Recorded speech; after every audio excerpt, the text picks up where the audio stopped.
All right, welcome to another video from the Outdoor Analyst. I've got a indoor video for you today, essentially, and you might notice some more fancy accoutrements that are joining the video. I figured today would be a fun one. I get asked quite a bit about my watches, and I figured, what the heck, we'll do a little video on watches, maybe some pens, things like that I use, yeah, actually on a daily basis. And it really kind of comes down to, for my watches, they have changed drastically over the years. That's because, well, I no longer have to use essentially a watch to apparently look like something, to pretend to be something in any way, shape, or form. And I'm just going to tell you, nobody gives an absolute shit about what type of watch you have until you're literally in the hundreds of millions of dollars business world. If you're under that limit, and I mean, if you're under 100 million and you're dealing with a business, nobody cares. And honestly, 100 times out of 100, nobody even likes watches anyway. It's just such a sad thing that people get trapped into. If you want to talk about status and you want to actually portray status, show up with a Yeti. That is the number one way to show you've got some money that you can just blow, and it's on an expensive mug. Plus, you have a freaking awesome mug. It's got my coffee in it for the day, and it stays warm for most of the day. Yetis are amazing. If you want to do class, bring out a Yeti. That says more than anything. With that being said, and yes, I've dealt with hundreds and hundreds of businesses, and I'm seriously just gonna be honest. Do not mess with trying to be classy, trying to be something you're not.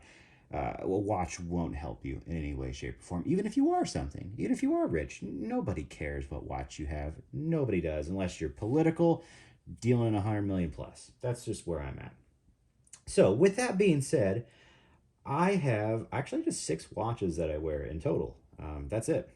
Most of them are for fun. I've pared down drastically because I've got sucked into that game of, ooh, you need a Rolex, you need an Omega, you need a Grand Seiko, you need these to impress people, you need a Patek. No, you don't need any of these things. I've sold the vast majority of all my watches because that stuff is stupid. Put money where you can actually make money. Thank goodness I got rid of just about everything at the right time in 2023, because then the market crashed, which is just wild. It didn't crash. It went back to where it probably was supposed to be beforehand. With that being said, let's talk about watches. I enjoy them. I use them to tell the time. I actually use the date on my watches for doing signings and things like that. Very, very important. So, with that being said, I could probably have about 12 watches happily, but I only have 6 right now, and it does everything that I need. I like mechanical watches. I also really respect and love quartz watches. Grand Seikos are amazing. They hold some of the, even, you know what, Citizen Chronomasters are amazing for holding the time. They can do 10 seconds a year, or I think the Chronomaster loses like what, 2 seconds a year or something like that. It's insane for how accurate they are, especially when they have a date on them. It's nice not to have to mess with dates very often. Quartz watches are wonderful. Autos are great, but autos are good if you have them in a, to have a really good, you know, for me, a power reserve, because I do wear different watches throughout the week. So let's start with a fun one. This pretty much says everything you need to know about me, and that is my most worn watch. We're going to start off big, and that is with a Casio G-Shock. The Casio 2100. I think G something 2100. The original Casio. Amazing watch. This is awesome. It's my beater. It's my weekend watch. This is what I wear most of the time if I'm not at work. It's just something I can live life in, or if I'm after work, this goes on, you know, playing with the little ones and going outdoors. You need this. You just need something that can hold up to a beating. This is a little bit different. It's slightly customized. I have the band of the steel G-Shock Casio. It was much more supple and much nicer. I had them both at one point, and I took the band off of that one, so it's not blacked out on the buckle. I don't really care, but I took the really nice band and put it on this G-Shock, because this is awesome. Now it's like the ultimate G-Shock for me. Super comfortable, supple rubber. This is better than the original rubber that comes on it, rubber strap, and it is fan-freaking-tastic. I love this watch in every way, shape, or form. Boop, boop, boop. It's so nice. I love the digi analog. The glow is not amazing on this, to be honest with you, but you have a light, so who cares? When you're grabbing the younglings in the middle of the night, you're good to go. You know what time it is, and you can prepare for the rest of your possibly nightmarish day because of the lack of sleep. Casio, absolutely amazing. The #1 staple in my watch collection, the most important watch by far. After that, I love this awesome, not American made, but American company, Islander. I forget what they call this. It's not the Manhasset, whatever it is. It's an Islander. I love this watch. It is basically what took over my Grand Seikos for me because the dial, and I know you can't really see it amazingly on here, is just as good as a Grand Seiko. Um, there's no other way to say it. The dial is awesome on this. It's got a Miyota 9000 in here, so it runs like a very nice Swiss watch essentially. It's beautiful. It has good fit and finish. The only downside is the bracelet, which, if you're dealing with Grand Seikos, those suck anyway. This is sharp. Other than that, works pretty well. Has some micro adjust on there, enough for me to get a comfortable fit. If it wasn't sharp, this would be an absolutely amazing watch, but it looks so good. Uh, I've had people compliment this almost more than any watch that I've owned, and that's just because it looks great. I really love that blue. They made basically a $200 to $300 Grand Seiko. It looks just the same, and it's an American company. I like that. Islander watches are pretty cool. Now, we'll start off with another kind of less expensive one. I always have loved the Vacheron. I think 222 is what it's called. Not 222, 1922 or whatever that is. It's a $40,000 watch. And nobody's made a homage before Baltony that I know of. I'm never going to spend 30 or 40K on a watch. I think that's ridiculous. But Baltony has this gorgeous looking homage to it, and I love it. As you can tell, the dial is tilted, and when you are actually wearing this and driving, boop, it turns into your perfect actually looking watch because your hands, it's just so nice. It's such a cool driving watch. I love it. Going distances, I love just putting this on if I know I'm gonna be driving for a couple hours that day. So fun. It's such a fun watch. It's a little thicker. I forget the official Baltony name for this, but it's awesome. It's like $100. I think I ended up opting for, I think, the slightly better movement in here. So it's like a Chinese knockoff of a Sellita SW200, something like that. Either way, very, very cool watch. No date on there. It's a nice automatic, runs well.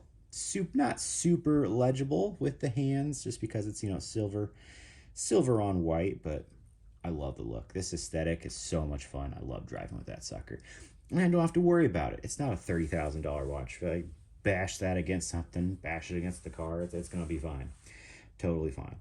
Now I'll jump into probably my most dressy sort of watch. I like this one. Whenever I'm doing something in the office and gonna be signing stuff, I really do like this. This is the Junghans Max Bill Automatic. This is really cool. It's a Bauhaus style watch. I love this because it's classy, it's fancy without ever getting that price tag. Super thin, goes under the cuff incredibly well. Oh, I just love this thing. And it is so German in how simple it is. I love that there's a date on there. It's great for signing stuff because you know what day it is. It's classy, it's understated, and it's fully German in house, and I really really like that. Swiss made watches aren't usually Swiss made; they're generally mostly Chinese with a Swiss movement that they slap together the movement inside of Switzerland. That's all it takes to make a Swiss watch. So made in Switzerland doesn't mean anything to me anymore. Honestly, made in Germany means so much more. And even some of the top Swiss watch brands are making fun of how easy it is to have a Swiss watch, and most of it are just Chinese parts, which is sad. So I really do love the Junghans Max Bill. It's simple, the aesthetic is great, and it actually glows in the dark incredibly well.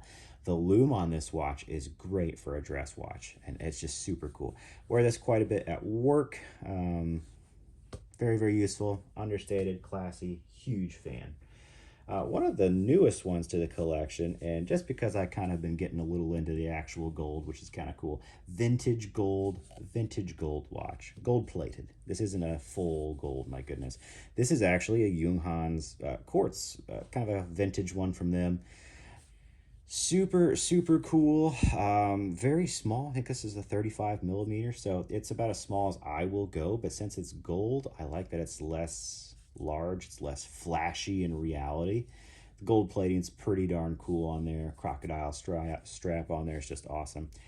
This is, I think, yeah, it's not like crazy vintage. This is like 24, 25 years old or so. It's not super, super old. Great shape. Quartz. I love it. You don't have to just set the date and roll, and it is good to go for the month. Super, super big fan of this watch.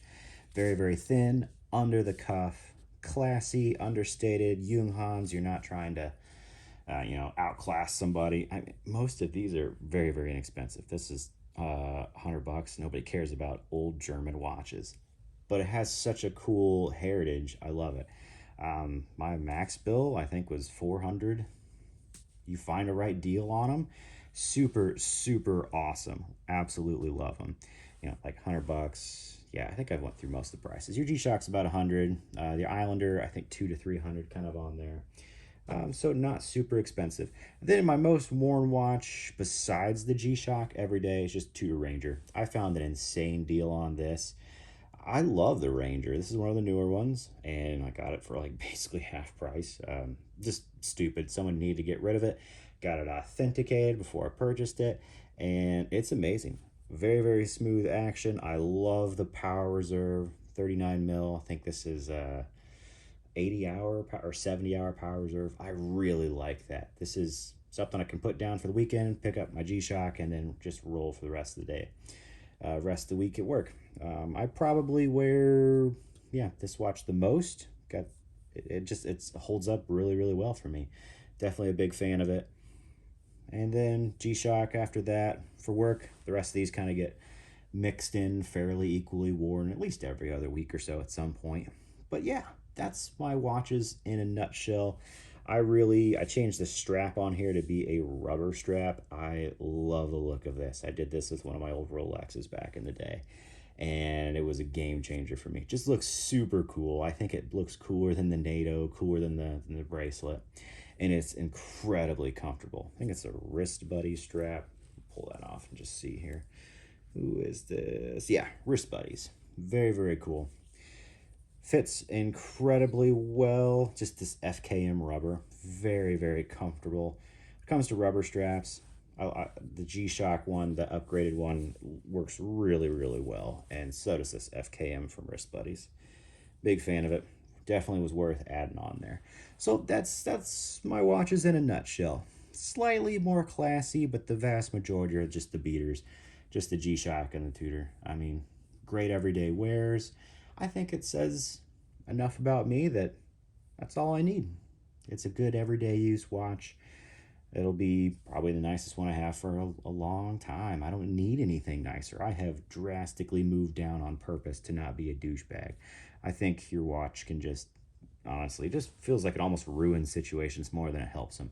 I think having more research into them is more classy. And I think for watch people, I think that matters more too. Like, these are the nerdy, classy, cool watches to me. These are fun. This is just a necessity for life. You just need a G-Shock. Pick one that works for you. I like that the Casiokes are probably about the smallest ones out there, which is I'm just a big fan of. And then, yeah, this Tudor just fits me. Fits me just like a glove. I love it. Incredibly legible. I can see this in the middle of the night. Little ones get up. I know exactly what time it is and how much sleep I got and or will probably get for the rest of the day. It's so useful. I like that a few of these are quartz, so I never have to mess with them. I love that this is quartz. I love that that's quartz. They're always going to be on time. Don't have to worry about them. Yeah, I got to set these each and every time. I'm starting to like no-date watches better. I like these specifically for when I need to actually sign some stuff. But for this, most days I don't need to know the date technically, so I'm totally happy to go without it. And honestly, If Tudor made this Ranger in a quartz, I'd probably have that one instead, honestly, just because it's always going to be right. Although I do love, this has a really good sweep to it. Really good sweep. All right. I hope this was fun. Hope you get to know a little bit more about me. I do generally match pins with my watches for the day, and maybe I'll throw a few of those in here just to kind of keep them up. Whenever I'm going crazy, classy, I'll pull an old Mont Blanc. No, these are cheap. Fits pretty darn well with that. Fits pretty darn well with my Junghans. For most days, I'm using something in titanium. I think this is an old smooth precision. Just goes with pretty much everything I wear generally. And then this was another old smooth precision. That's a company that's gone now. They made awesome titanium, awesome bronze watches, bronze pens. Sorry, those go really well together. I do like the Fellholter bolt action. I love bolt action pens, honestly. These are all bolt actions besides the Mont Blanc. It's just fun, keeps me busy, fun stuff to deal with. This is a Fellholter tie bolt or something like that. That might be what they call it. Big, heavy titanium pen. I liked the Smooth Precisions better. They went out of business like right after I got my pens, and I was really sad. Then when I go kind of classy and family-like, my dad always has Parker around there. So I found these old Parkers that are just super cool. Actually gold-plated, silver-plated pens. Super cheap. You can find these for crazy, crazy cheap. But these are the classy ones. And they're just fun to class up things a little bit. You want to feel a little special when you're doing stuff. Yeah, go for it. So there's kind of my pen collection to go with the different days in a nutshell. Probably titanium goes with the G-Shock real well. Yeah, it's just fun. I do a lot of writing, write quite a bit. So nice to have a good pen with you. Whatever you're planning on doing for the day, whatever matches your feelings. All of these, well, your titanium ones are the most expensive pens. The super classy, you get some old vintage ones, man, for almost nothing. You just find someone that doesn't want these anymore, and that's a lot. Either bad memories with them, or they're dead now, state sales, stuff like that. You can get those for crazy cheap. Same with the not cross. What are these? The Parker pens. Yeah, precious metals in these suckers. Cool lacquer with that one. I mean, that's awesome. I love my titanium and bronze pens, but honestly, I like the older, classier ones a little bit better, I think. And these are all cheaper than just getting a regular titanium pen. So keep that in mind as you see people with all these and you think, oh my gosh, they've spent so much money on them. Yeah, honestly, probably not. You're probably spending more money for some classy, or not classy, but some new hype pen out there versus find an old Mont Blanc, find an old Parker with some actual precious metals to it. That's pretty darn cool. So anyway, that's just my thoughts on this. You can be a little bit budget and have a great time. You don't have to go smash dollar bills on stuff to have crazy fancy watches. You can find old gold plated watches that work really, really well. You just have to know where to look and take some time to find something that's in really good shape. So yeah, hope this was a fun video. Let you know a little bit about more of my collection. Yeah, mostly G-Shock Tudor guy, honestly. The rest of this is just, everyday kind of fun stuff. All right. This was a little bit weird. Wasn't an outdoor one, but now you know a little bit more about my EDC, I guess. So there's that. I will like, subscribe. Definitely would appreciate it. That helps out the channel a lot. And I'll catch you on the next one.